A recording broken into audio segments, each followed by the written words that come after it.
윤석열 대통령의 부적절한 골프는 국민의 원성이 높아가고 있습니다. 저를 포함해 민주당 소속 국방위원들이 제보를 받아 국방위와 예결위에서 확인한 바에 따르면 윤 대통령은 지난 8월부터 최소 7차례에 걸쳐서 골프를 즐긴 것으로 보입니다. 골프 그 자체가 지적하는 것도 아닙니다. 때와 장소, 태도가 부적절하다는 것을 말하는 겁니다. 우선 8월 24일 날 윤 대통령은 군 골프장을 찾았습니다. 네. 불과 이틀 전엔 부천 호텔에서 큰 불이 났습니다. 19명의 사상자가 발생했고 그 가운데 7명이 목숨을 잃었습니다. 대통령으로서 국민과 함께 애도해야 할 추모 기간에 골프를 즐긴 것입니다. 국민은 안중에도 없다는 태도입니다. 게다가 8월 24일은 대규모 한미연합훈련 기간입니다. 현역 군인들에겐 골프 금지령이 내려졌습니다. 그런데 국군 통수권자는 골프를 쳤습니다. 매우 부적절합니다. 대통령이자 국군 통수권자로서 자격이 없습니다. 9월 28일엔 예약도 없이 당일에 방문했습니다. 골프장 운용에 큰 차질이 생겼습니다. 골프장 규칙도 어기고 카트를 타고 카트 도로만 가는 것이 아니라 페어웨이를 누렸다는 구체적인 제보까지 있습니다. 아나무인격입니다. 윤 대통령은 후보 시절 열차 안에서 신발을 신은 채 앞좌석에 발을 올려 여론의 질타를 받았습니다. 그때의 그 비매너적인 태도가 국민의 내리에서 교차할 것 같습니다. 10월 12일 골프도 국군 통수권자로서 매우 부적절합니다.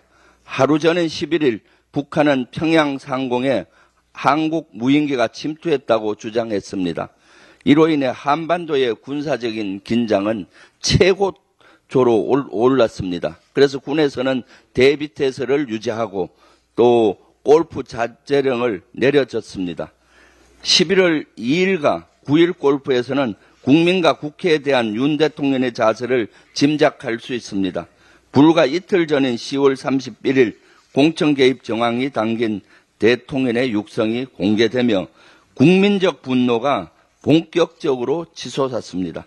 11월 4일은 국회를 무시하고 시정연설에 불참했고 7일에는 대국민 담화를 통해 국민께 고개를 숙이며 사과의 뜻을 밝혔습니다. 그러나 이틀 후인 9일 윤 대통령은 또 골프를 즐겼습니다. 사과의 진정성을 의심할 수밖에 없는 행동입니다. 지난 8일엔 지지율 17%로 취임 후 최저치를 기록했고 지난 9일엔 도심에서 시국 집회까지 열렸습니다. 수많은 국민이 거리로 나와서 윤 대통령에 대한 탄핵을 외쳤습니다. 김건희 여사에 대한 특검을 촉구했습니다. 이러한 국민의 분노와 정의를 향한 간절한 외침엔 길을 막았습니다. 골프장에 울려 퍼지는 나이스샷이란 소리에만 길을 열었습니다. 대통령실은 지난 9일 윤 대통령의 골프 라운드 소식이 알려지자 이렇게 얘기합니다.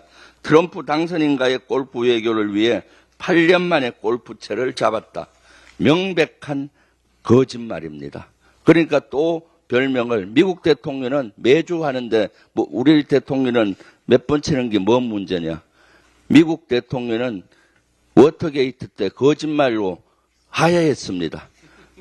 거짓말하는 수도 없이 하는 대통령 하야 미국과 비교하면 수없이 해야 됩니다.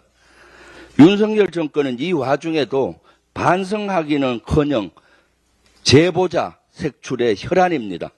경찰 광역수사대가 영장 없이 골프장 관계자들의 신상 정보를 가져갔다고 합니다.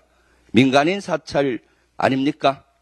통신조회를 해서 국회 보좌진이나 언론인들과의 통화했는지 찾아내겠다는 것입니까? 아니면 골프장 관계자들에게 재갈을 물려서 앞으로 보안이 누설되지 않으면서 계속 군 골프장에서 골프를 치겠다는 얘기입니까?